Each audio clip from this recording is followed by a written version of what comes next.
Welcome. Welcome to studying and discovering joy with Roy. Today we're in the book of Philippians, chapter 1, beginning with verse 12. And we're going to be looking at living a life on purpose. So here's Paul. Now I want you to know, brothers and sisters, that what has happened to me has actually served to advance the gospel.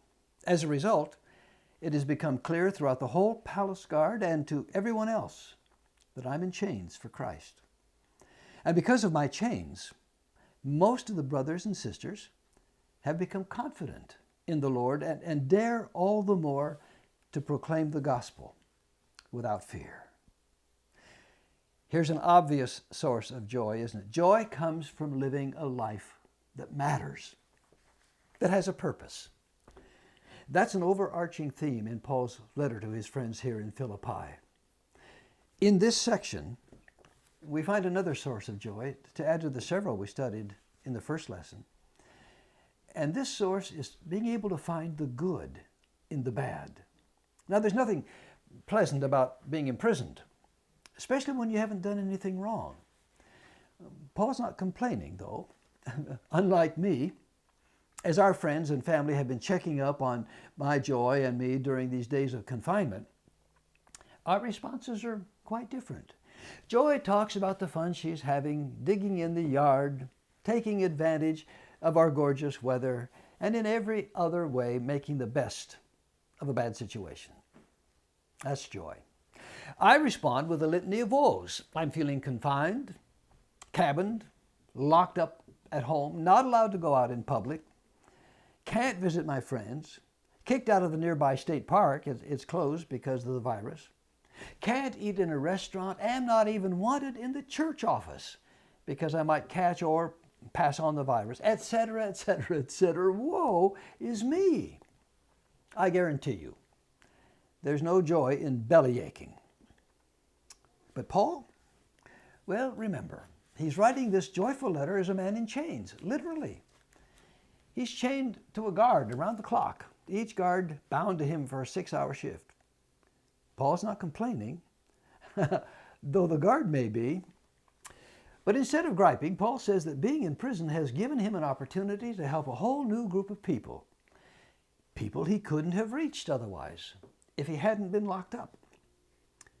More than anything else, he's determined to introduce people to Christ, who has given him new life. He wants to share it with everybody that he can.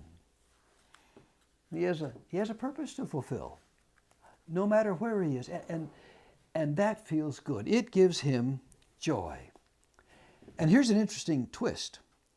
He's joyful in a situation others would see as disgraceful. He's in jail, for heaven's sake. Well, yes, that's right, for heaven's sake.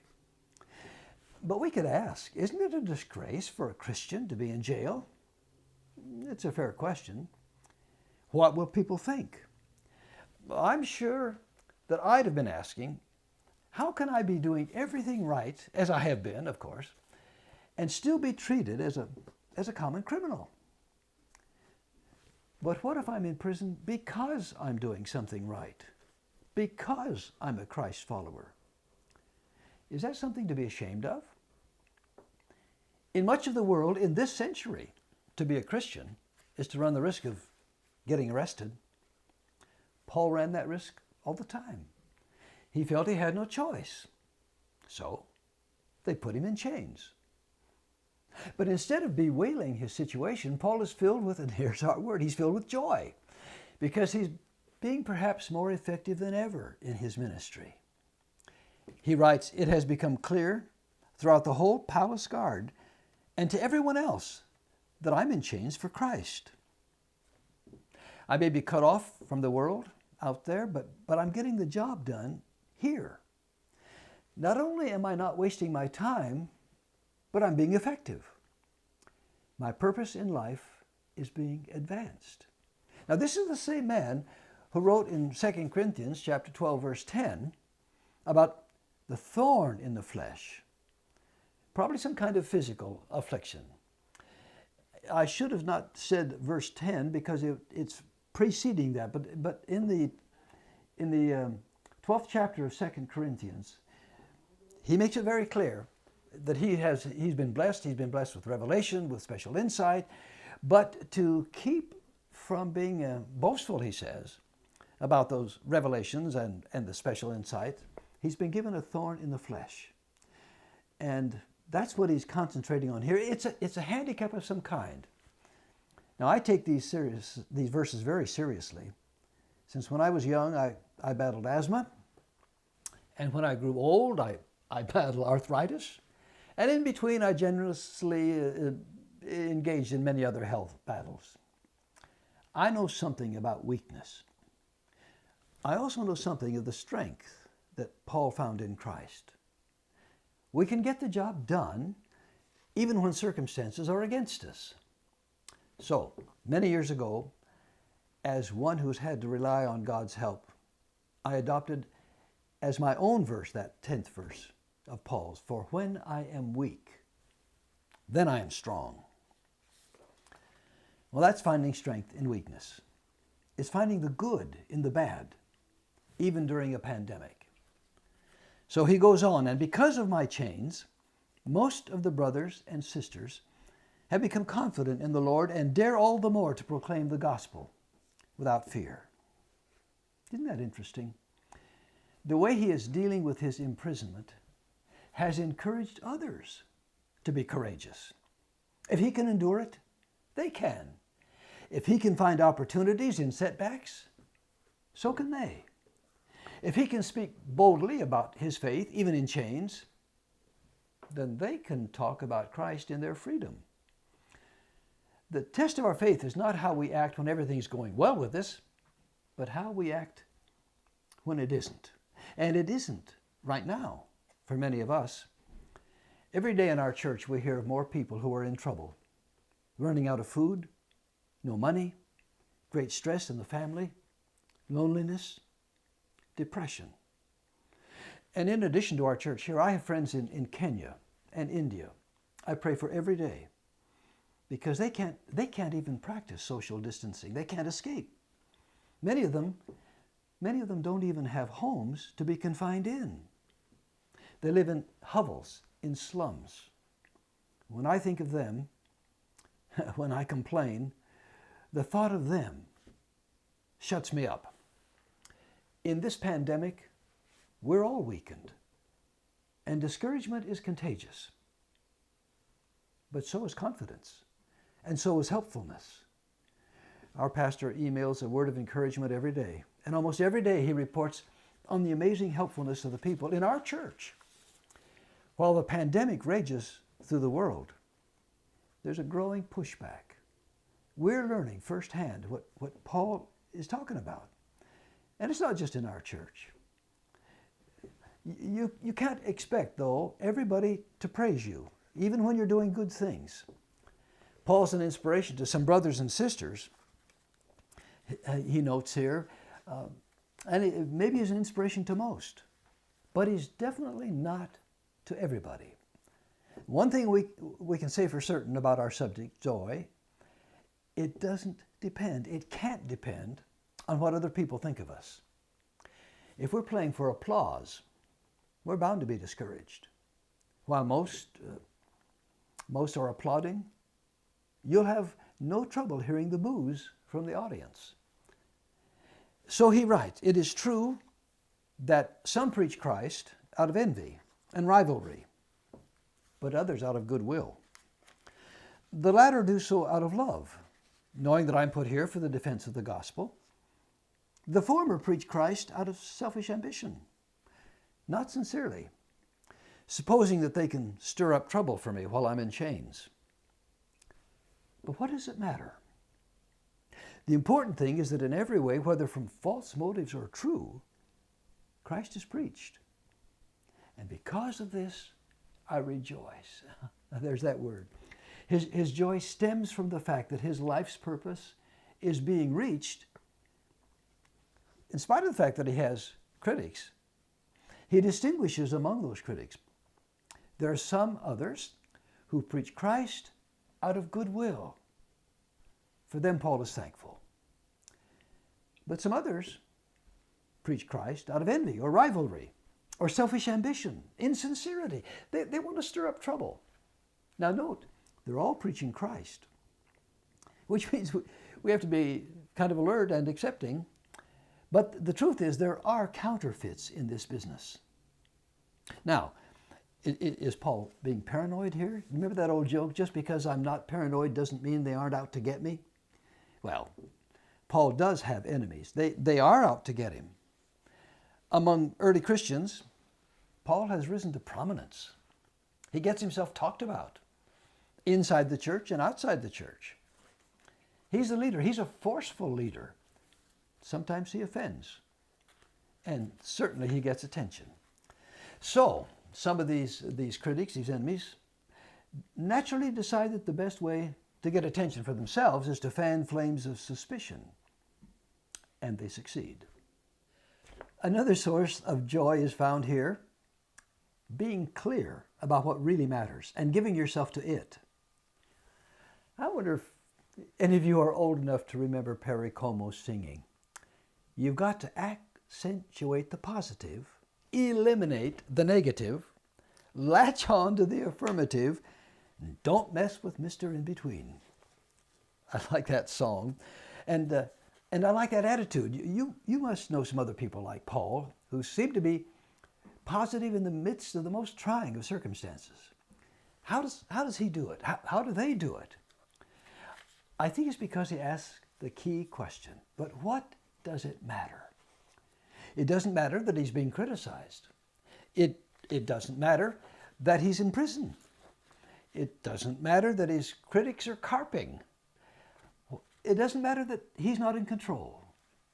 What matters is that the purpose for which he lives is being served. Even among Jesus' closest friends, his disciples, envy and jealousy and rivalry could sneak in.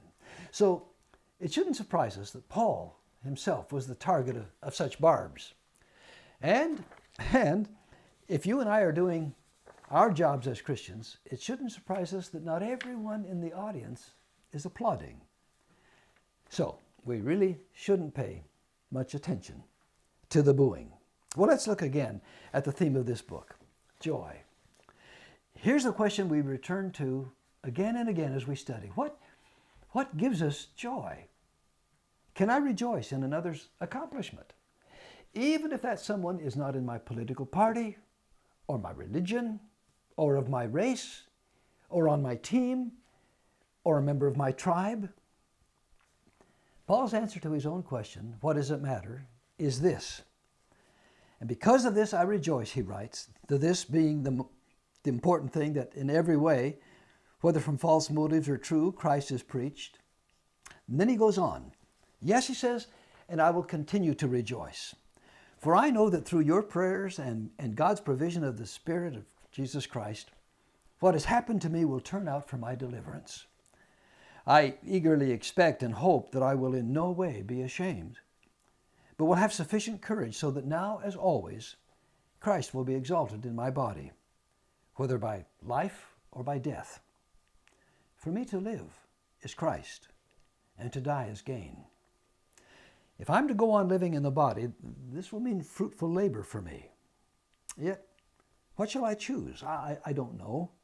I'm torn between the two. I desire to depart and be with Christ, which is better by far, but it is more necessary for you that I remain in the body. Convinced of this, I know that I will remain, and I will continue with all of you for your progress and joy in the faith, so that through my being with you again, your boasting in Christ will abound on account of me. Well, here's another source of joy. I am not alone. Here he's rejoicing in his relationships, his friends, their prayers, God's provision, the abiding presence of the Spirit. It's as if he's saying, I'm enveloped in support. Yet at some point his optimism will be tempered. We know that. That's why I said he's being realistic. Whether by life or death, he doesn't know at this point, which will come. He hopes to have sufficient courage so that now, as always, Christ will be exalted in his body, whether by life or by death. he doesn't want to embarrass himself or his cause. He wants to bring Christ acclaim, not shame.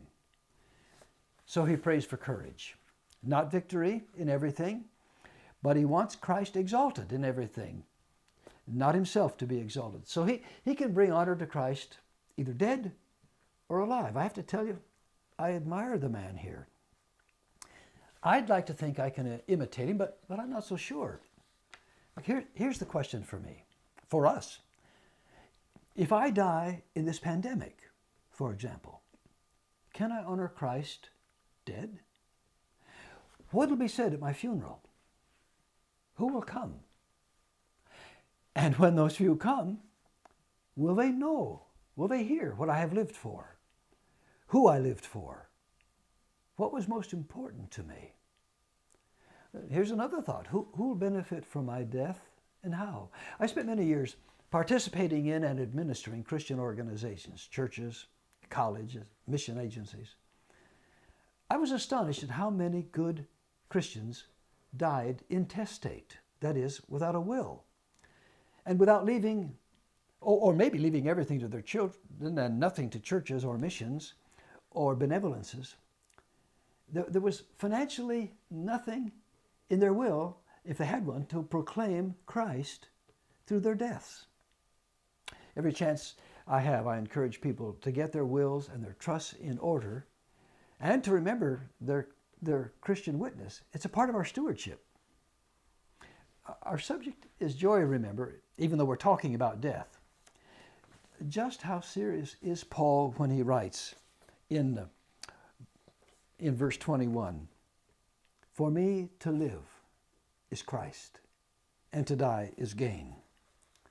He's very serious. I almost said he's dead serious, but the language is appropriate. You might misunderstand me, though, if I use it. I want you to understand I'm taking this very seriously. And as I read these words, a conversation from many years ago comes to mind. I was young in the ministry. I was 36 years of age, serving in Indianapolis. My closest Christian church fellow minister was in the next door town, and he was exactly my age. Well, I got the word of his serious heart attack. I drove immediately to the hospital. He was in intensive care. As I stood there, he said to his wife, "Either way, I win." And he was alluding exactly to Paul's words here. He seriously meant, even in that crisis, I can't lose. If I win, if I live, I win. If I die, I win. Well, he died. We mourned for us, but not for him, because, in fact, he had won. Now, in this passage, as throughout the letter, Paul says again and again, what he's going through as a prisoner is not about me, but it's about you. It's about your progress, your joy in the faith. And so because of you, it's more necessary for you that I remain in the body. Convinced of this, I know that I will remain and I will continue with all of you for your progress and joy in the faith. So that through my being with you again, your boasting in Christ Jesus will abound on account of me. He's saying, in effect, I'm convinced God will keep me alive, not for my sake, but for yours. It's necessary for you that I remain in the body. All of this attention is on them, not upon himself. Now, I have to tell you, I read this differently, this passage. As a young man, time was on my side. And I thought I'd remain in the body well into the future. Well, I'm in that future now. And now I'm running a race against time. We can all list the reasons that we want to remain in the body. And in my case, Joy's case, we've got kids and grandkids and great-grandkids and the rest of our big family and our colleagues and our church members and our friends. So many. But I can't really say what Paul says. I can't say that my living is not necessary, or that my living is necessary for them. Their lives will go on just fine without me. Still, I hope, in the language of this passage, that it's desirable to them that I remain alive because maybe I can still do them some good. I hope so. Throughout this letter, as you've noticed, Paul never loses sight of impending death. His enemies could eventually win. He could die in prison. And during this pandemic, we don't lose sight of death either. The news every day brings reports how many more have died in just one day. Our world is saying goodbye to too many loved ones. We're all vulnerable. Now, how does this knowledge affect our behavior, our moods, our faith? One thing is for sure, I'll be a lot happier, more joyful, if I give my attention more to their needs than to my aches and pains and enforced social isolation. So you see, it's about them. It's not just getting together for the sake of being together, but for the joy of being together. It's not for talking about good times, the good old days or happy days, but something deeper to help your growth, strengthen your faith. The result will be an all-pervasive sense of joy. If I can turn my attention from myself and my wants and my inconveniences to you and your needs and ways that I can help you, well, that's living a life on purpose. That's discovering the way to joy. Well, did you notice how many more sources of joy we've seen in this passage today? Joy comes from living a life that matters, that has a purpose. Joy comes from finding the good in the bad. Joy comes from being effective in our ministries. Joy comes from discovering God's power in our weakness. Joy comes from not living for or experiencing or expecting, I should say, the approval of others. Joy comes to those who look for ways to commend, to build up others. Joy comes from knowing we're not alone. We're in this together. And the Spirit of God abides in and is with us all. I bid you joy.